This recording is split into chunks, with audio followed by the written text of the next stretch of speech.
Հիմա սա էլ հանրային տրանսպորտն է, քիչ առաջ մեկը հանրային տրանսպորտով դատարկ ախրանիկներով գործի էր գնում։ Հիմա սա հանրային տրանսպորտն է։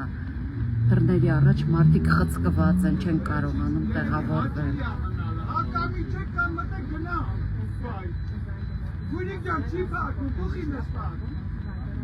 Եթե լսում եք վարորդն է բորբոքված ասում կամ իջեք կամ դռները չի փակվում որ շարժվեն։ Այ էս է Նիկոլի իրական Հայաստանի պատկերը։